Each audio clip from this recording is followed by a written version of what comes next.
Asante kwa kutufuatilia katika channel yetu. Usisahau kusubscribe ili usipitwe na video zingine zinazokuja.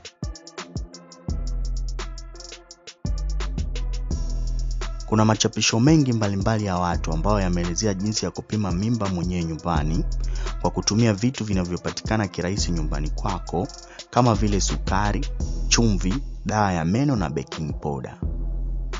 Hapa nataka nikuelezea kipimo cha mimba kwa kutumia baking powder au baking soda. Vitu vinavyohitajika kama unataka kutumia kipimo hiki kujipima mimba mwenyewe nyumbani.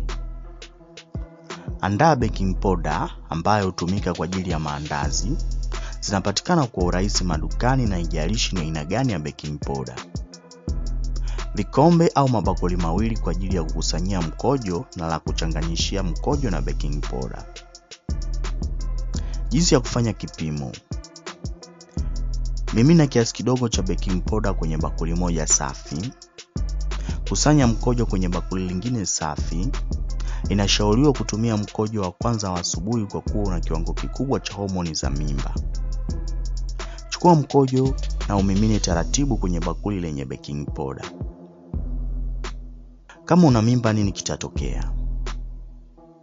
Wataalamu wa kipimo hicho wanasema kuwa kama mtu ni mjamzito, mchanganyiko wa baking powder na mkojo utaanza kubadilika rangi na kutoa mapovu. Hiyo ni ishara kuwa mkojo huo ni wa mtu mwenye mimba. Je, kama hauna mimba inakuaje? Kama hauna mimba, hakuna mabadiliko yoyote utakayoyaona kwenye mchanganyiko huo wa mkojo na baking powder. Hiyo ni ishara kuwa hauna mimba. Je, kipimo hiki cha baking powder na mkojo kina majibu ya uhakika? Hapana. Kipimo hiki cha kutumia mkojo na baking powder kupima mimba, hakuna tafiti yoyote ya kisayansi inayothibitisha uhakika wa majibu yake kwa mwenye mimba na asiye na mimba. Kipimo hiki ni kutokana na shuhuda za watu mbalimbali waliojaribu kipimo hicho na kupata matokeo.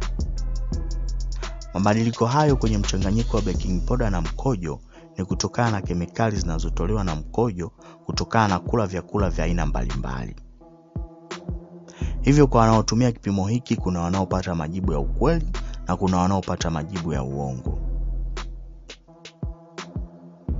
Uhakika wa kipimo hiki sio 100%. Hivyo kama umetumia kipimo hiki cha baking powder, ni muhimu kuthibitisha majibu yako na kipimo kingine kilichothibitishwa kitaalamu. Kama una swali au una chochote ambacho ungependa kufahamu kuhusu sayansi ya vitu mbalimbali, usisite kuniandikia kwenye comment hapo chini nami nitahakikisha unakifahamu. Asante kwa kuichagua channel yetu. Kama bado hujasubscribe, subscribe ili usipitwe na video zingine.